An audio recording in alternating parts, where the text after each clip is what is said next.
Meet Bob, a good-natured guy with a love for food, especially cake. Bob decided to embrace a healthier lifestyle, committing to eating clean 6 days a week, but every Saturday he allowed himself a cheat day. So, one fine Saturday, Bob found himself face to face with a whole chocolate cake. His intention was to have just one slice, but as the saying goes, the road to a finished cake is paved with good intentions. Before he knew it, Bob was staring at an empty plate, a full belly, and a side of guilt. This tale of Bob and his cake illustrates how easy it is to fall into the trap of bad habits while trying to cultivate good ones. Now, we don't want you to end up like our cake-loving friend here, do we? So let's dive into the science of building habits that stick. Remember the tortoise and the hare? Slow and steady wins the race, right? Well, when it comes to habits, the same rule applies. It's all about starting small. Trying to become a full-blown gym rat overnight is like trying to eat an elephant in one bite. It's just not gonna happen, folks. Now let's say you want to start exercising. Instead of planning an intense 2-hour workout session, start with just 7 minutes a day. Yes, you heard me right, just 7 minutes. There are many apps out there about 7 minutes workouts, and this technique is scientifically proven. I was once a couch potato, but once I downloaded one such app, I am on my 46th day of streak. It's doable, it's achievable, and it's not going to scare you off. The same applies if you want to start reading more. Don't aim to finish War and Peace in a week. Start with 1 page a night. Before you know it, you'll be devouring books faster than a kid with a bag of Halloween candy. And here's a little secret. Starting small is less intimidating and more manageable.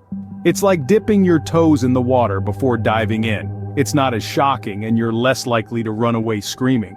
So if you're looking to build a habit that sticks, don't rush into it like a bull in a china shop. Be more like the tortoise. Slow, steady, and consistent. After all, the tortoise did win the race, didn't he? So remember, you don't need to go from couch potato to marathon runner in a day. Start small and you'll get there. What if I told you, to make a habit stick, you need to enjoy it?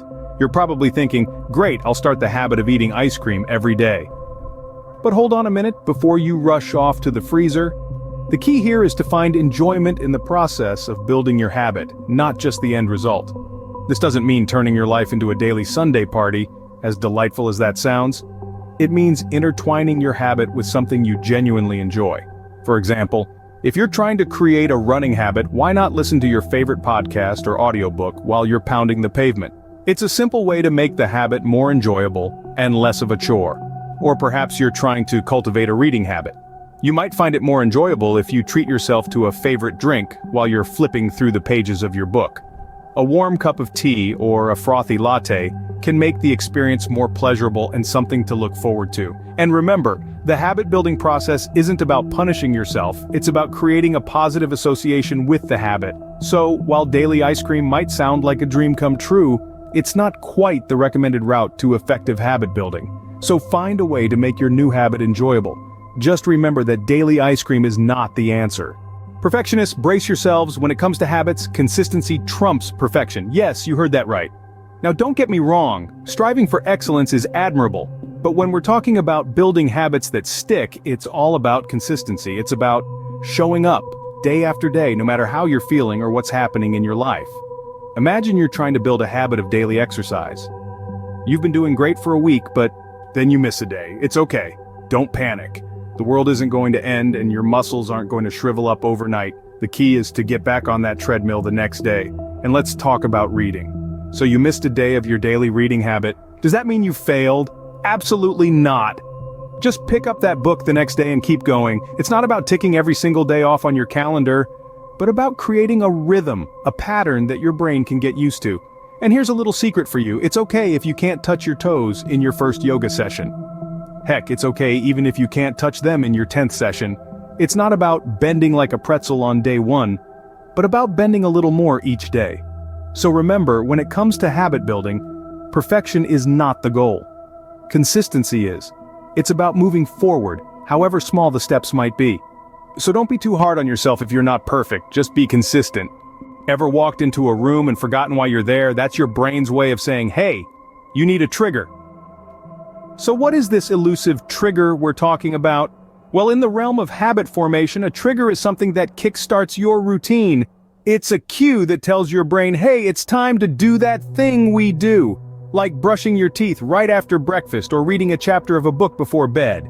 It's a simple concept, but it's incredibly powerful. Let's think about it.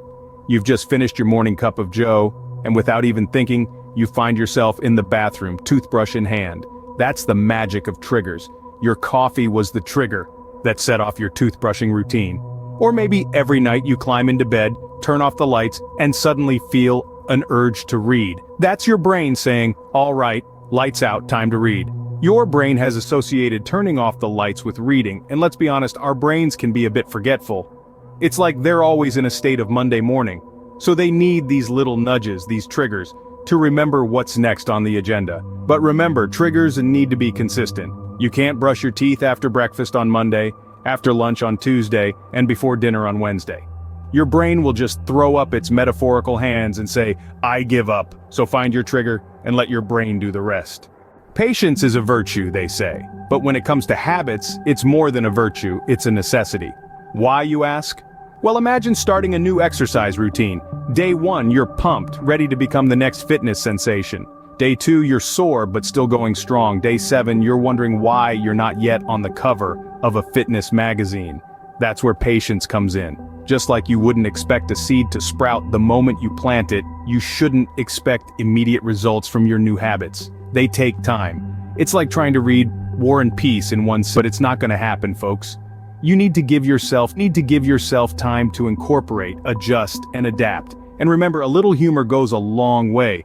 Habits are like a good wine, they need time, so don't go shaking that bottle expecting it to age faster. Embrace the process and let it work its magic. So remember, good habits like good wine need time, be patient.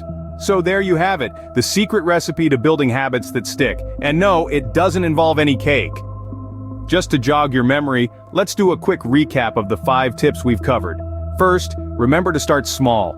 We're not looking to climb Mount Everest on day 1. Just step up the first stair. Second, make it enjoyable. If it feels like a chore, you're doing it wrong.